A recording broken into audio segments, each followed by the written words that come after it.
Okay, so now I'm going to show you something called the magic ring. Okay, the magic ring is something we use to start a crochet project when we need a circular beginning, like for this little boot. Okay, it starts very similarly to the slip knot, so pay attention. With the slip knot, we wound the end round our fingers like this, didn't we? This time we're doing the same thing, but not with the end, with the other end, with this bit. So the end is in our fingers, we're not wrapping that, and instead we're wrapping the bit that's attached to the ball of yarn in exactly the same way. We're putting our hook in also in exactly the same way, like this. And then when we have it like this, the bit that's attached to the ball of yarn, this bit, we hold as we would normally do in our left hand. And then we turn the circle so the trailing edge is at the top. Oh, almost lost it there. So that it's at the top, like this. And then what we do is we chain one to secure that ring, and then we start working stitches into this ring. It doesn't matter if it's single crochets or double crochets or triple crochets or half double crochets, but I'm going to show you just a normal single crochet, US terminology, the simplest of the stitches. So we go into the center of the circle, we yarn over, and we have 2 loops on the hook.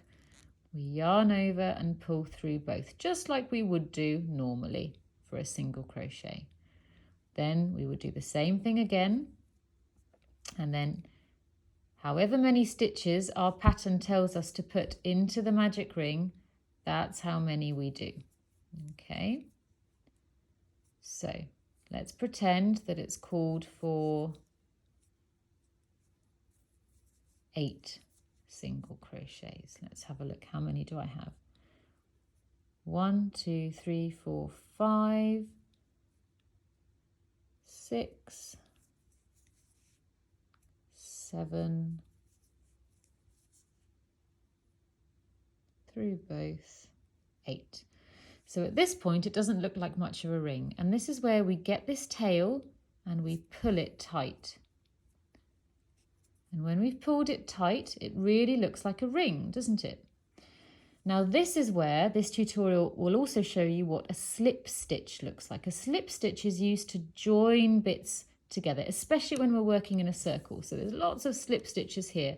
Every time I finish a row, I have to slip stitch to attach it to the beginning of the row. So this is the beginning of our row, this is the end, and without a slip stitch, it won't be a perfect circle. So the slip stitch is the top. Well, it needs to be in the top of the very first single crochet. Remember we did a chain 1, that's the chain 1, and this is the top of the single crochet, and I can see that because this V is the single crochet and that yarn comes out the top here. So to do a slip stitch, I go through both ends of the V, both parts of the V, there you go, both parts of the V, then I grab the yarn, pull it through, and then I pull it through again. That is the slip stitch, and that is a whole circle there.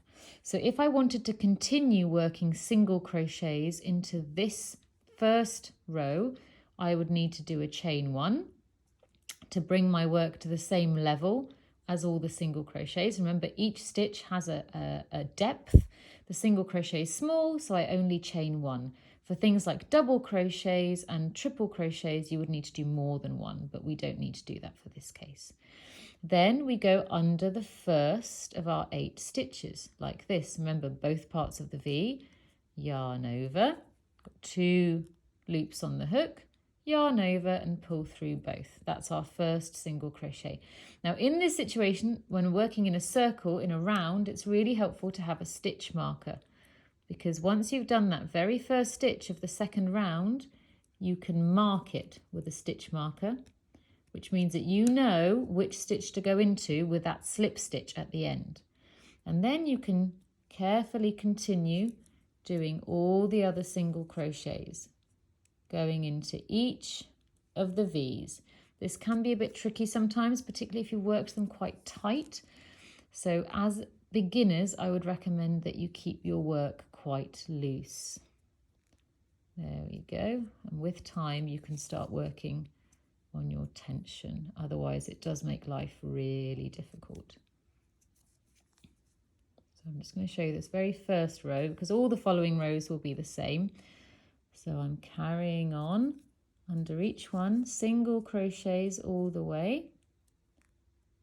There we go. Oh, there, getting close to the end now. This is the final V. There. And then you can see there's not a normal stitch. There is a V, but that is our chain 1. So if we're not sure if it's time, actually I think this might be another one. Let me just check. This might be another last one I have to do. There. So we know we had 8 stitches. We're aiming to have 8 again. Okay, so in that situation, we need to check. Okay, have I done 2 in that one? Yeah, I've done 2 in the same stitch. Fine. So this should be 8. So to check, what we need to do is we count back from our first stitch. 1, 2, 3, 4, 5, 6, 7. And the one on the hook is 8 because once I do my slip stitch, that will become a stitch. So that's the right number of stitches.